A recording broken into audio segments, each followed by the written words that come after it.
বিশেষ নিযুক্তি প্ৰক্ৰিয়াৰ অধীনত নিয়মীয়া নিযুক্তি হোৱা শিক্ষকসকলৰ দৰমহা ঠিকাভিত্তিক শিক্ষকৰ দৰে কেন্দ্ৰীয় কোষাগাৰৰ জৰিয়তে প্ৰদানৰ সিদ্ধান্ত বাতিলৰ দাবীত আজি অসম ৰাজ্যিক প্ৰাথমিক শিক্ষক সন্মিলনীয়ে ৰাজ্যজুৰি ধৰ্ণা কাৰ্যসূচী ৰূপায়ণ কৰিছে।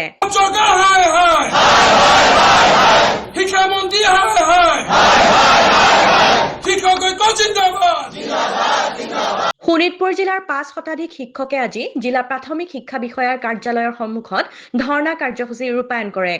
শিক্ষকক গুৰু দক্ষিণা দিয়ক, শিক্ষকক প্ৰতাৰণা কৰা বন্ধ কৰক, শিক্ষকৰ ন্যায্য দাবী পূৰণ কৰক আদি শ্লোগানেৰে উত্তাল প্ৰতিবাদ সাব্যস্ত কৰে প্ৰতিবাদী শিক্ষকসকলে। কেনেকুৱা আদৰ্শ তেখেতসকলে সৃষ্টি কৰিব বিচাৰিছে সমাজত আমি নাজানো, কিন্তু এতিয়া বৰ্তমান শিক্ষকসকলে এটাই কথা ক'ব বিচাৰিছোঁ যে যিকেইজন শিক্ষকৰ আঙুলিত ধৰি আপোনা হবে আপোনালোকে একোখন বৃহৎ বৃহৎ চকীৰ অধিকাৰ হ'ল, সেই শিক্ষকসকলে আপোনালোকৰ ওচৰত এতিয়া গুৰু দক্ষিণা বিচাৰিছে। যদি গুৰু দক্ষিণা দিছোঁ বুলি আপোনালোকে পৰিচয় দাঙি ধৰক, আপোনালোকে নিজৰ নিজৰ পৰিচয় গুৰু দক্ষিণা দিছোঁ বুলি দাঙি ধৰক, নহ'লে এজন আপোনালোক যে অকৃতজ্ঞ ব্যক্তি, এই অকৃতজ্ঞ ব্যক্তি বুলি যে সমাজৰ আমি একোজন অকৃতজ্ঞ ব্যক্তি বুলি আপোনালোক সমাজৰ আগত পৰিচয় দাঙি ধৰক। কিমান ক্ষেত্ৰত আৰু শিক্ষকসকলক কামত নলগাব, চৰকাৰৰ প্ৰতিটো ক্ষেত্ৰতে তেখেতসকলে কামত লগাই আহে।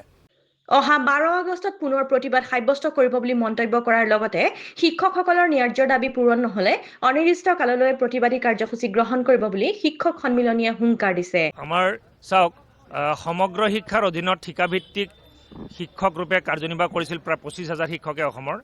তাৰে যিসকল শিক্ষকে নিয়মীয়া হ'ব খোজে তেওঁলোকক নিয়মীয়া হ'বৰ কাৰণে অসম চৰকাৰে আহ্বান জনাইছিল, আৰু সেই সূত্ৰে 25,000 শিক্ষকৰ পৰা 15,029 গৰাকী শিক্ষকে বুকুত শিল বান্ধি 12,000 15,000কৈ দৰমহা তেওঁলোকে কমকৈ লৈ হ'লেও তেওঁলোকে ভৱিষ্যতৰ সুৰক্ষাৰ স্বাৰ্থত তেওঁলোকে নিয়মীয়া হৈছিল অসম চৰকাৰৰ আহ্বানৰ প্ৰতি সঁহাৰি দি। আৰু অসম চৰকাৰে তেওঁলোকক শিক্ষা বিভাগে তেওঁলোকক নিযুক্তি পত্ৰ প্ৰদান কৰিছিল নিয়মীয়া শিক্ষক ৰূপে, আৰু সেই নিয়মীয়া শিক্ষকক নিৰ্দিষ্ট দৰমহাৰ চেলাৰী হেড উল্লেখ কৰা আছিলে।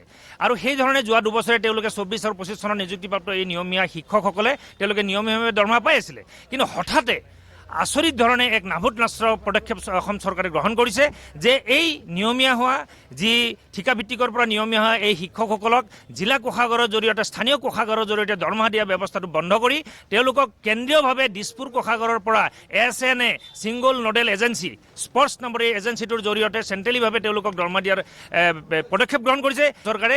আমাৰ এই শিক্ষকখিনিক, এই নিয়মীয়া হোৱা শিক্ষকখিনিক বলিৰ পঠা বনাই, বলিৰ পঠা সজাই তেওঁলোকক পুনৰ ঠিকাভিত্তিক পৰ্যায়লৈ উভতাই নিয়াৰ এটা পদক্ষেপ গ্ৰহণ কৰিছে, আৰু এই কাৰ্যৰ আমি তীব্ৰ বিৰোধিতা কৰিছোঁ। আৰু এই শিক্ষকৰ প্ৰতি চৰম অপমানজনক ঘটনা, অপমানেই নহয়, ইয়াত শিক্ষকৰ প্ৰতি ঠগ প্ৰবঞ্চনা, অসম চৰকাৰৰ ঠগ প্ৰবঞ্চনা বুলি আমি গণ্য কৰিছোঁ। কাৰ্যসূচীৰ পিছতো যদি অসম চৰকাৰে গা নলৰে, শিক্ষা বিভাগৰ যদি গা নলৰে, তেনেহ'লে অহা 12 আগষ্টৰ পৰা আমি অনিৰ্দিষ্টকালীন যে গুৱাহাটীৰ যি প্ৰাথমিক শিক্ষা সঞ্চালক কাৰ্যালয় আছে তাতে আমি অনিৰ্দিষ্ট কাললৈ আমি অৱস্থান ধৰ্মঘট কাৰ্যসূচী ৰূপায়ণ কৰিম।